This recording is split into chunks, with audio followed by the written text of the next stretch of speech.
Alright, so I don't believe that this was requested, but I'm just gonna do it anyways because I just saw it on his channel. I was like, okay, they didn't request this. Like, yeah, they did Alco and then was it Soji though, but I didn't even see the Alice. So I mean, I don't know if I missed your comment, but yeah, I'm gonna just do this anyways. Just get the trio out of the way. We already got 2 down, so yeah, just might as well look at her profile here, the personality, all of that. Even after how much I've already known about her up until this point. And then yeah, I'll just move on to other things, related to Fate. But other than that, I hope you guys will enjoy this. Make sure you like, subscribe, and you guys should get this reaction started. Yeah, my girl Alice done made it through the door. I wish a witch would. And she came with the penguin fit. It's a dream come true. Oh, so just okay. like the other Nice members little of Witch on the Holy Night, outfit we right are gonna there. be looking at her profile to see what she's Got looking the whole like carnival on the Fate side of things. It says the witch hidden away in the present day. The last bird, a girl who has lived in the world of magecraft since a young age. Due to some circumstance, she had to distance herself from her homeland of England and move to a provincial city in Japan instead. A pure-blooded witch who employs numerous ploy kickshaws as familiars. As she is unsociable and unwilling to interact with others, she is able to live all on her lonesome without any problems. And if you look at the bio, she actually has an alignment shifts where she goes from chaotic good in her first and second ascension to chaotic evil once she reaches her third. As far as her height goes, she's around 4'11", so she is on the shorter end of the spectrum, not even reaching 5 feet, and just barely. A romanticist who keeps her beliefs locked up inside her heart. The very picture of a girl who appears special, but perhaps not. And I recall them saying the same thing in Alco's bio. They all kind of share that background of having these ties to magecraft that have dragged them into it, instead of them wanting to pursue that of their own volition. Both Alco's friend and her magecraft teacher, Alice's mansion, her sole possession, is the stage upon which the story of Mahosakai no Yoru takes place. She is the only daughter of the Japanese Kuonji conglomerate. Her mother is the descendant of witches, with Yumina as the ancestor, that being the true magician Yumina. So by all rights, Alice too should have been born as one of the few witches of the world. But as her mother had married the heir of the Kuonjis, Alice has instead ended up in her current position, that being the position of having human blood within her. It was said that her mother, that being of the Minsters, couldn't help it but she fell in love with a human man, which has in some ways diluted Alice's background, which should only be witch. And the Kuonjis, that being Alice's father, her human side, he wasn't just anybody. The Kuonjis were big court. They were a conglomerate. So having this background, she's kind of famous without even wishing for that to be the case, because they're so well ingrained. As a matter of fact, her family, the Kuonjis, put down on the very school that they go to. As a child of foreign wizardry, Alice was not expected to have any property in the country. But because of Alco's grandfather and Alice's mother being on good terms, she now holds half of the Musaki lands as inheritance. Okay. In order to protect Shino Inuzuka, where her mansion lies, Alice works together with Alco. So yeah, it's just the little Musaki details that if you look at yeah, the probably won't know Kuonji mansion, about. But you have this big Western style house on a hill. yeah, I pretty that much nobody already know goes about to. most They of this believe though. it's haunted and that a witch lives inside of it. And just bringing it back to Fate once again, who is that? That's Ren. She's the same thing. Big Western house. Oh yeah, stays to definitely. herself on the opposite side of town. And you'll notice there's a lot of remnants in Mihoyo that show up in Fate, except Alice comes before. And that's why so many people feel a way about Witch on the Holy Night, because technically you have a bunch of characters out here getting robbed like her. So when she comes through the door just now, you'll have people saying that she's copying Ren when it's really the other way around, because they don't know the timelines. The same way that Fuyuki City is the same way that the city that they're in is set up, Misaki City. It even sounds the same as Fuyuki. You have the old side of the city, that's where Alice lives, and then you have the new side that's more modernized, the newer buildings, the downtown area, just like Shinto, so on and so forth. The thing is, this idea of this witch living on the hills or in the mountains isn't just figurative. People may think it is, but Alice is actually a witch and they don't even know it. And the ironic part about people thinking that it's haunted, when the truth is, the story itself has pointed out that the mansion would be more of a tourist attraction because before all the modernization took place, that house was already there. It really is before its time. It just looks away because it's one of the older things on this side of the city. And Alice always stays to herself. She doesn't come out. That old side is Shiro Inuzuka. And one thing about her being from England, beyond her being an inheritor of that Western style housing, she's real big on tea. I love the tea and the crumpets. But nobody would really know that because how many people are sitting down with Alice and having tea with her? And with how many people would she even allow that circumstance? So that's one of the few things about her character that gets expressed out in the open. But there's not many choice scenarios for her to do so. And so unless they put 2 and 2 together and they know where she stays, it kind of leaves them in the unknown. As a matter of fact, another thing, her ploy, Robin, the bird, it also speaks with a British accent. Don't get your knickers in a twist. Yo, you can't make this up. But she's got to hide her ploys in the public. And so yet that's another part of her character that can't get delved into by the average person. It leaves her looking hollow. And alongside him doing his diligence of surveying, he's also been seen having conversations with people like Sojiro. Because remember, only Sojiro wouldn't think a talking bird is weird. Because the way that he's looking at it, all this shit is weird. He comes from nothing, literally. But even he was at a point where it was like, okay, I'm in tune with nature, but this is a little bit much. I've been around a lot of animals. Y'all are not supposed to talk. Okay, they got my boy out here thinking he's schizo until he realized that Robin was a ploy. So whenever you hear somebody say Sono G instead of Sojiro, that's what the Robin was calling him. Bro, the guy was just saying anything at a point. And so you have people like the Robin giving more backbone to Alice's background by telling Sojiro about her mother because her mother is deceased. She's not gonna bring her up. And so it brings out a more natural window for Robin to do so. There was a point where he was trying to talk about Alice and she came in and smacked this man. Miss Alice, you're crushing me. I can feel the blood gushing to my beat.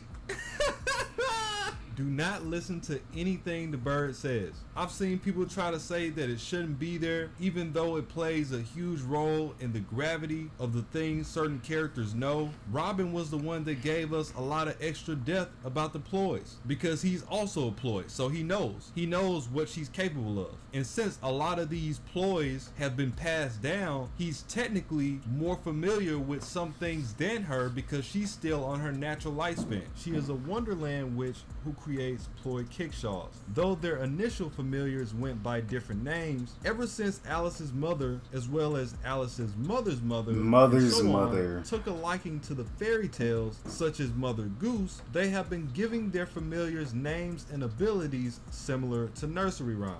Alice's mother, I remember that. Yep, rhymes and stuff. Could employ powerful charms that ignore not only the rules those of tales society, and stories, but even the rules of the Magecraft world. However, ever since they learned how to create ploy kickshaws, they came to enjoy more mysterious witchery, allowing them to realize practically anything of a fairy tale nature, such as herbalism, shapeshiftery, 3 wishes, etc. And so as you can see, her descent is nothing to take lightly. It's essentially saying that they got bored with being so good that they chose to work on things that were less impactful just because they found it more interesting. As Yumina is their origin, the Meinsters are very close to magicians themselves. The manifestation of fables and other magic you would see in fairy tales, such as miracles, alterations, and outcomes impossible to explain through existing Magecraft foundations, are what form their motif,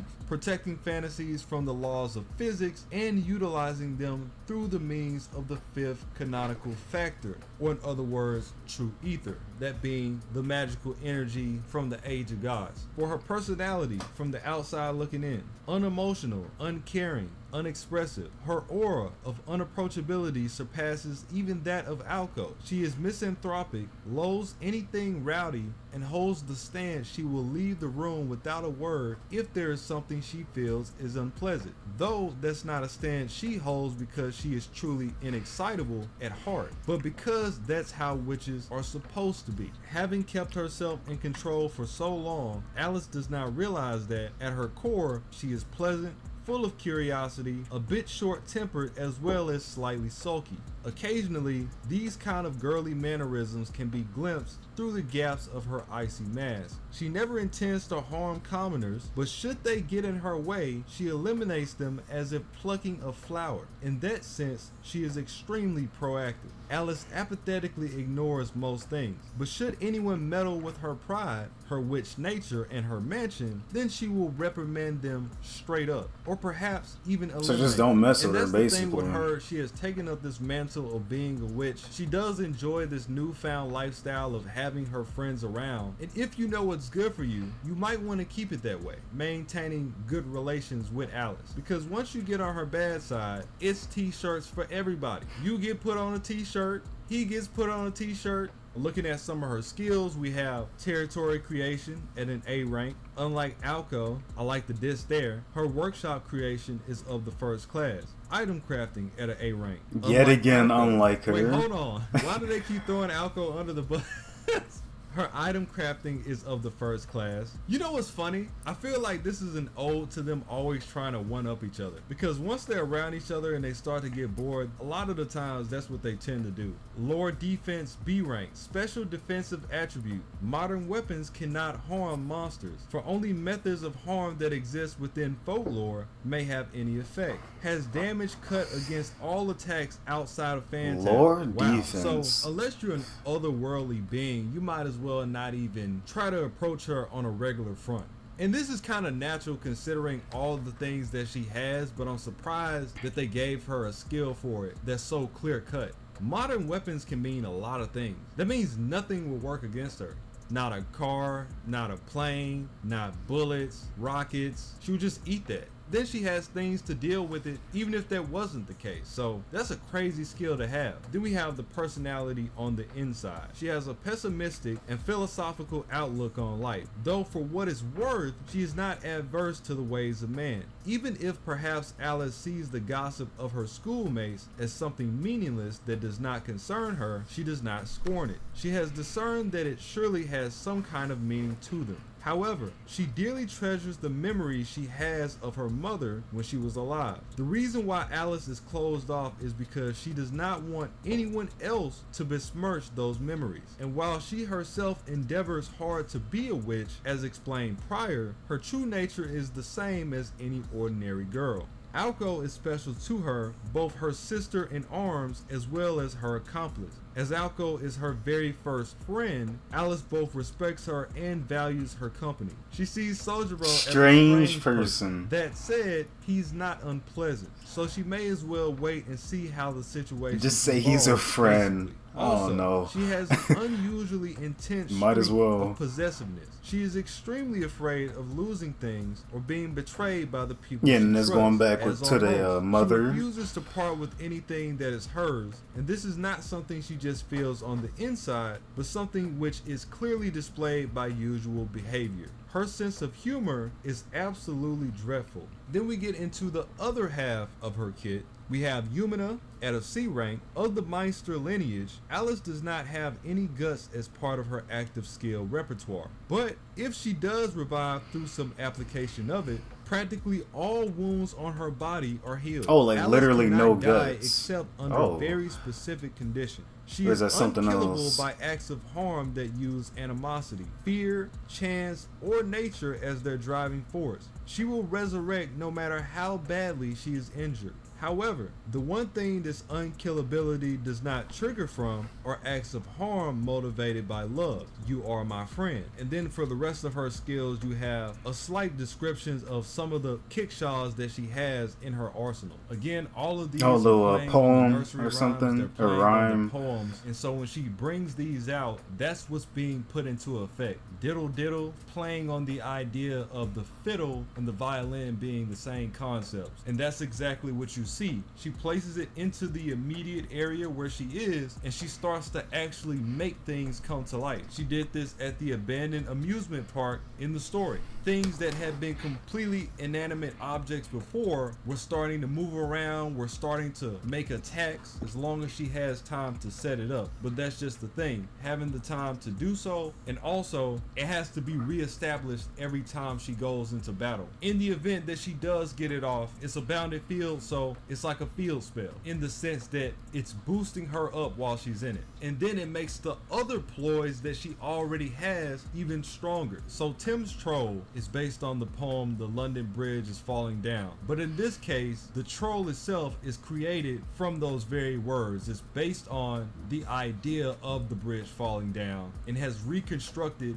into a golem that Alice would then come to have at her disposal. This golem is massive, it has multiple forms, and each time it goes into a new form, it gets even stronger than it was before. The only thing about this is, in order to achieve its highest state, it has to take from the area that's around it. So in Alice's case, she never reaches the pinnacle because she's not really that into modern technology. And so the first form of the troll is made out of wood and stone, which is more so of her speed. She keeps it old school, she keeps it straight to the point. But it even tells us that once you go further beyond this, it gets even worse. And you can tell that the phantasm itself takes her background of her not liking modern society into consideration because it's C rank, meaning that this is as far as Alice can go because her mindset has restricted the rank level. Robin is yet another ploy that's used by Alice. Often he's used to point out different things that the story doesn't want to say directly, and so he'll come in and say it in a different way. He'll break the tension. He's there for comical effect. He's there to tell you things about Alice that sometimes she wouldn't normally address herself, just talking about it on her own. In the extra stories, you have him talking about, little personal things like how she can't swim and how she can barely dog paddle when she's in the water.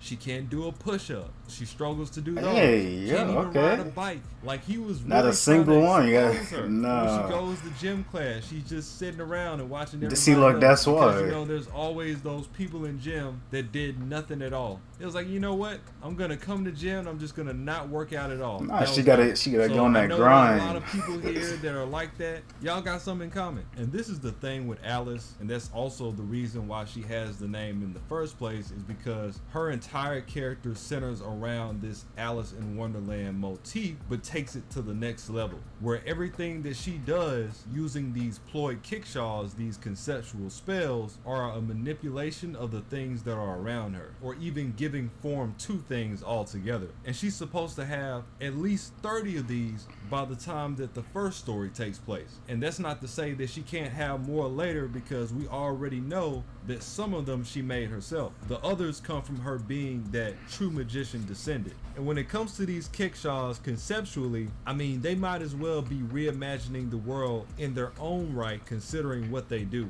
And we got to get into a whole topic covering those because there's so many. Then you have her phantasm, Flat Snark, which a lot of people may have seen in the trailer for Witch on the Holy Night. Oil of the Moon. Within Flat Snark's powerful barrier, all abandoned and forgotten things are brought to life as they would in a fairy tale and put under its control. When activated in an abandoned amusement park, all the scrap buses, Ferris wheels, merry-go-rounds, and so on will start to act as ploy kickshaws. And so for Flat Snark, it goes a lot further than Diddle Diddle, where you're just essentially turning different things that are around you and bringing them to life. Flat Snark kind of goes the whole nine, where it turns the entire territory into a fairy tale itself. And so just beyond you breaking the rules, you don't even know the maximum targets or the range, breaking the rules of the way that actual area works, because it's all within your boundaries. It's a really strong bounded field, or a reality marble equivalent.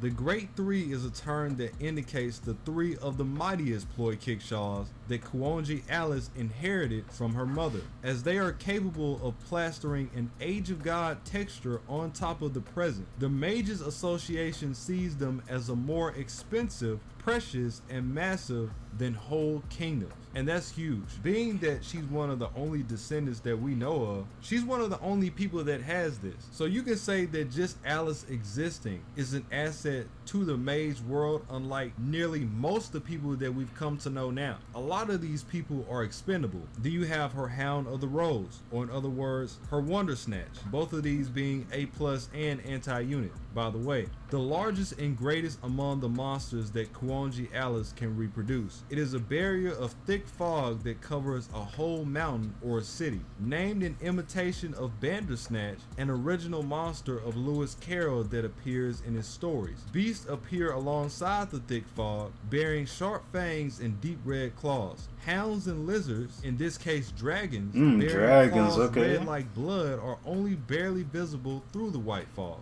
One cannot see them in full, and so in their invisibility, they are invincible. The prey that has wandered into the fog have no means to resist them, nor a possibility of escape. It is said that only those who have seen the entirety of Wandersnatch, its true form, have been able to escape the world of the white fog. And now I'm sure this is starting to shed a light on how formidable Alice is. And we've only really just scratched the surface of her powers, and she herself has only really had so much time to become familiar with them in her own right. Like the kid that she has would bury people before you even got the conversation started. So Wandersnatch, as it already mentioned, takes on the poem of Bandersnatch. To put it into perspective, the way that the move operates, you're surrounded by all this fog, and you know the way that fog works, it's the entire atmosphere. And so imagine walking into this fog and just a random set of jaws open up and eat you alive, because that's what's happening. The fog itself becomes alive, and before people even realize what's going on, they've already been devoured. Yeah, because it's like literally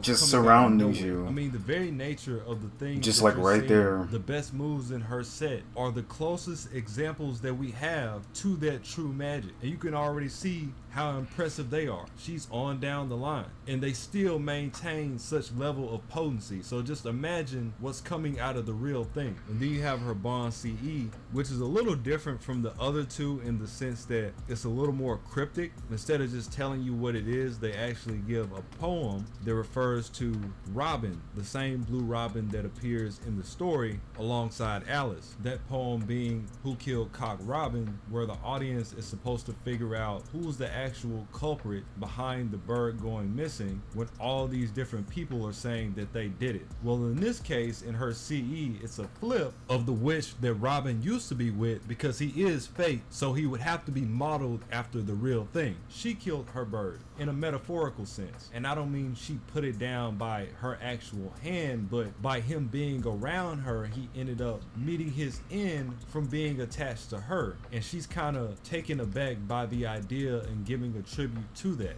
As a matter of fact, in the extras of Mihoyo, Robin and Alice have a convo about this very subject. When they're explaining the ploys, she brings up Robin's original self, and at the time he didn't know what it was, and the dude was like, man, this thing is hideous, and she's like, yeah, that's you. You know, on second thought, this is a work of art. The extras are so good, man. I mean, they can have a carnival phantasm on their own. In the CE itself, you see that the feathers are there, but the bird is missing, which could be yet another allusion to what happens to Robin moving forward, because as far as we know, in the story of Witch on the Holy Night 1, that was never the case. Robin is still there. This also can be another allusion to Sojiro, because there was a conversation that he had with Robin where he was talking about this exact thing, saying that Alice saved him, but she was also trying to kill him when they first met. And then that is it for this one. Let me see. Try and get that back up. Yep, so that is it for this one. So now we should have the trio, at least, yeah, I guess you could say like the main cast, or the main that I usually would see from like Witch on the Holy Night, and anything related to that. So yeah, Alice, mostly already knew about that. Now the fog, I may have, because I looked at it from Otaku Daikun. I don't think I've seen the image. So yeah, this is just a better way of explaining it, showing that fog and seeing like, yeah, that's pretty much, one of her, something very useful that she can use, right? Because it's like, that fog is like literally around you. Like you could just, in matter of seconds, not even, literally like milliseconds, like just right when the fog covers you, it's like, you're gone, Let's see. Yeah, the golem, I knew about that. And then, like just scratching the surface of like her potential and what she can do. Because I think Otaku, he explained it too. I think she can do like, what, diamond or something? Like just some material that's just, can't even really be, destroyed like that or scratched, broken, that easily. So that more dense material, she can utilize that. It's just either she doesn't have access to it, or, Yeah, she just kind of keeps it simple. Yeah, that wood and stone. But yeah, I know that golem, it can really get powerful, and it's already big enough, even though it's bigger. The bigger the target, the easier it can be to attack. But still, at the same time, the bigger it is, it'll still be more difficult to defeat it because you don't know how dense that can be. Because every part, it may have like no weaknesses, maybe an easier target, but its defenses or something, it may be like going through the roof. But I like this. Now let me see, because the whole thing with the mother. So I see what if I got that correct. I may have probably gone like way past it, but basically she just, I guess, doesn't, because since she loved her mother so much, she just doesn't want that same feeling of having to like lose her and then going through that again. And then right here, so why she's so close, and the reason why she's doesn't like talking, like I just said, talking with others, kind of like alone, and it's just fine with that, because it's like you don't want to really feel that same way when you lost something, right, so dear to you. And just true nature, just simply like a regular girl, any other human being. It's like the reality of it, they're gone, but it's like even still you just don't want that to happen again. So I mean, that's just sort of what I got from there. Let me see. Dearly treasures the memories she has. And then does not want anyone else. And then after here, it just kind of adds on to that, because like Alco's special. Sort of friend, and you might as well just say Sojiro is a friend as well. And I think there's a reason why he was, because someone made a comment. I think there was actually something that could have harmed him or something. I had to go back to that comment, but there's actually a good reason why he was not the basement, but the was the attic, right? Why he's up there, because I think there's something that could actually harm him, maybe while he's sleeping or something. So he don't want him to get hurt. Extremely afraid of losing things or being betrayed by people she trusts. So something similar to her mother.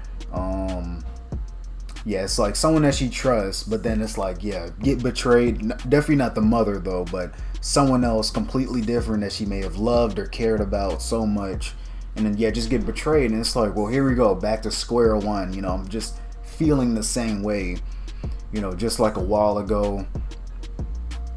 But other than that, I definitely love these, because you get to see the personality, and it helps me sort of remember, like, oh this is why they act that way,